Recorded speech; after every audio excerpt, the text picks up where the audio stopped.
2017년도 15회 사회복지사 1급 기출문제 7번째 과목 사회복지 행정론을 다루어 보도록 하겠습니다. 자, 26번에 다음 괄호 안에 해당하는 마케팅 기법은 무엇인가입니다. 이것은 고객에게 A 기업의 물품을 구입할 경우에 A 기업이 그 수입의 일정 비율을 B 복지원에 기부하는 방식인데요. 자, 이것을 우리가 전형적으로 공익연계 마케팅이라고 표현하고 있습니다. 자, 그 내용을 좀 더 살펴보면, 자, 공익연계 마케팅은 기업이 특정 상품의 판매율에 비례한 금액을 특정 사회 문제 개선을 위해서 기부하거나 혹은 회사의 전체 매출액 중 일정 비율을 기부하는 방식인 건데요. 자, 얘가 전형적인 우리나라도 굉장히 많은 이 공익연계 마케팅이 지금 이루어지고 있습니다만, 그 최초로라고 기록이 된 알려지는 것은 미국의 카드 회사인 아메리칸 익스프레스에서 자유의 여신상 복원 캠페인이 벌어졌을 때 자사카드를 사용할 때마다 일부 금액을 기부하겠다고 공포했고요. 그래서 1995년부터 가입자가 카드를 쓸 때마다 0.02달러를 신규 가입자가 생기면 10달러를 기부하는 것. 자, 이렇게 상품이 팔리면, 예를 들면 상품이 팔리면 일정 비율을 기부하는 것. 그 방식을 공익연계 마케팅이라고 합니다. 27번에 의사결정 방법 및 기술에 관련된 설명으로 옳은 것은 무엇인가입니다. 대안선택 흐름도표. 자, 이 명칭이 딱 고유명사가 아니어서 확 와닿지 않는 측면이 있습니다만 플로우 차트라고 생각하면 되겠습니다. 그래서 이제 흐름이라는 단어가 들어가는 건데요. 우리가 yes, no로 의사결정을 함에 있어서 어떤 조건이 해당하면 yes, 그렇지 않으면 no, no에 해당이 되면 또 yes, no, yes에 해당하면 또 yes, no 이런 식으로 마치 컴퓨터 프로그래밍을 하듯이 의사결정을 yes, no로 계속 흐름에 따라서 결정해 나가는 것, 그것을 이제 대안선택 흐름도표라고 하는데, 자, 이것은 일반적으로 사실 엄밀히 말하자면 집단적 의사결정할 때 전혀 못하느냐 그렇진 않겠지만 일반적으로 이것을 집단이 아닌 개인적 의사결정 기법에 포함시킵니다. 이것을 이제 혼자 한다고 보는 거지 집단이 사실 해도 안 되지는 않습니다만 일반적으로 개인으로 보고 있습니다. 자, 이번에 브레인스토밍은 지도자들만 주제를 알고, 자, 일단 여기서부터 해당이 안 되죠. 모두 참여하는 겁니다. 모두 참여해서 말도 안 된다라고 생각되는 아이디어까지 다 쏟아내는 거죠.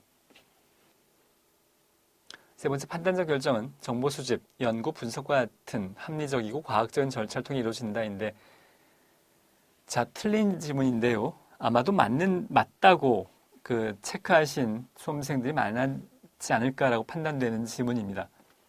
우리가 판단적 결정은 과학적인, 합리적이고 과학적인 것과 왠지 뉘앙스는 연결이 잘 될 것 같은데, 자, 전혀 반대의 의미입니다. 우리가 판단이 필요하다는 것은 뭔가 정답이 없을 경우에 판단하는 겁니다. 주어진 절차와 공식과 과학적 절차가 있으면 판단할 필요가 없이 그 절차에 대입해서 예스인지 노인지 또는 1, 2, 3, 4 중에 하나를 딱 결정하면 되는 거여서 머리를 쓸 필요가 없는 거죠. 판단이 필요하다는 얘기는 뭔가 비합리적인 요소가 존재하고 우리가 고려해야 될 것들이 많은, 즉 과학적이지 않은 측면들이 큰 경우에 우리가 판단을 한다라고 표현하고 있습니다. 우리가 클라이언트를 만날 때 클라이언트의 내면적인 감정에 대해서 마치 그걸 수학 공식처럼 또는 엑셀에 찍듯이 찍어낼 수 있는 기계가 있다면 굳이 판단할 필요가 없겠습니다만 클라이언트의 내면의 감정을 우리가 정확히 알 수가 없기 때문에 그래서 우리는 민감하게 판단을 한 겁니다. 판단은 과학 합리와 정반대 개념이라고 보시면 되겠습니다. 자, 네 번째, 직관적 결정은 개인의 지식과 경험에 의해서 이루어지는데 이게 판단의 결정에 대한 내용입니다. 개인의 지식과 경험, 합리적이고 과학적인 절차가 아니라 절차가 있으면 고민할 필요 없죠. 근데 절차 가지고 해결이 되지 않는 문제라면 개인의 지식과 경험을 토대로, 그리고 이 개인과 지식의 경험은 다 개인마다 다릅니다. 그래서 사회복지사가 클라이언트의 감정을 판단할 때 다 다른 답이 나올 수 있는 거죠. 자, 옳은 것은 을 찾고 있는데 지금 다 틀린 내용들이고요. 다섯 번째, 비정형적 의사결정은 의사결정자의 직관과 판단에 의해서 이루어지는 것. 자, 정답은 5번이 정답이라고 할 수 있습니다.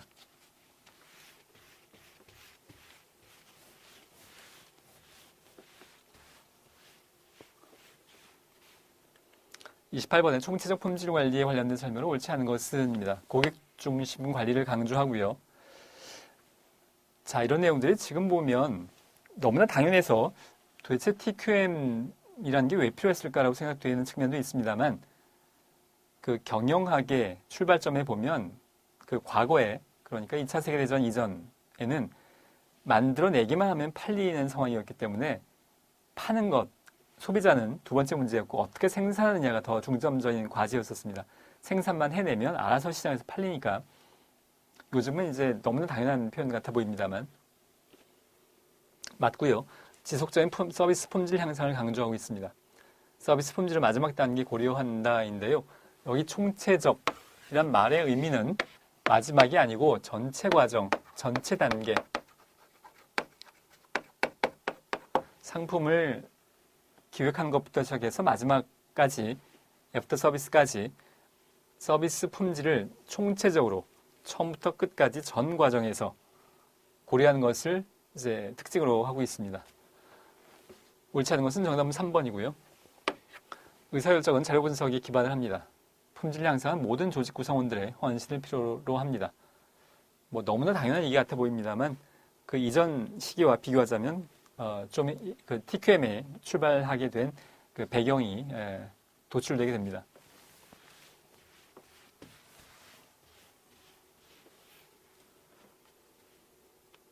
29번에 참여적 리더십에 관련된 설명을 옳지 않은 것은입니다. 리더십에 관련된 이론도 굉장히 여러 가지가 있습니다만 아주 일반적인 접근 중에 하나가 지시적 리더십, 참여적 리더십,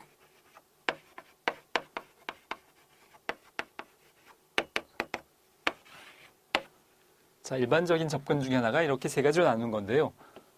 지시적 리더십에서 의사결정은 누가 하냐 하면 리더만 합니다. 리더가 혼자서 결정하고 나머지 구성원들은 따라오는 것의 의미라면 참여적 리더십은 함께 결정합니다. 리더와 조직 구성원들이. 자율적 리더십에서는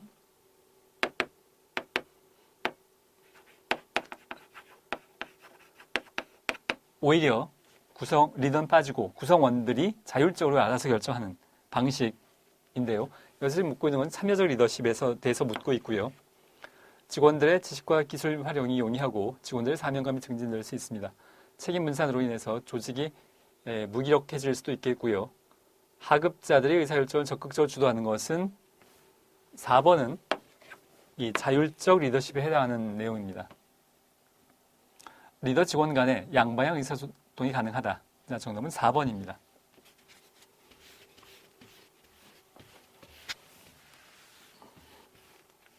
30번에 다음 괄호 안에 들어갈 사회복지 서비스 전달 체계 구축 원칙의 연결이 옳은 것은입니다.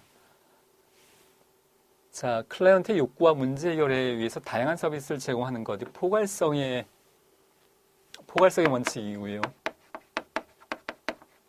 이 포괄성의 원칙의 키워드는 이 다양한입니다. 빠짐없이. 제가 뭐 나올 때마다 강조를 드립니다만 포괄성과 통합성은 다른 의미여서 포괄성은 다양하게 빠짐없이 필요한 거 어느 하나 빠지지 않고 제공한다는 것을 의미한다면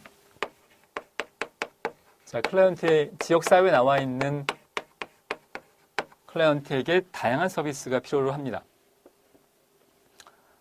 근데 뭐 하나가 빠지면 포괄성이 충족되지 않는다라는 말의 의미고요. 빠짐없이 중요한 건 다 제공을 해야 되는데 그런데 제공을 하는 기관들이 A기관, B기관, C기관들이 자기 기관만 알아서 제공하는 것이 아니라 이들끼리 협의 조정을 해야 된다는 거죠. 그게 통합성의 원칙입니다. 이들이 연계하고 회의하고 협의해서 최적의 서비스를 만들어내는 것. 그게 통합성의 원칙인데 그것은 지금 보기에는 없는 것 같고요. 서비스의 양과 질이 욕구와 목표 달성에 충분한 것. 적절성의 원칙입니다. 이걸 충분성이라고 하기도 하는데 충분성이라고 하면 이해하기가 훨씬 더 쉬움에도 불구하고 적절성이라고 보통 일반적으로 더 많이 언급합니다. 핵심적인 업무는 반드시 객관적으로 자격이 인정된 사람에게 담당해야 되는 건 사회복지사 1급 자격처럼 전문성이고요. 서비스를 필요로 하는 사람은 누구나 쉽게 접근성에 대한 내용입니다.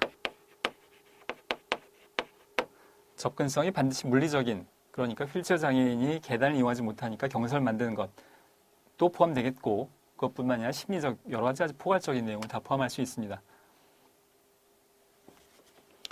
자, 포괄성, 적절성, 전문성, 접근성에 해당하는데요.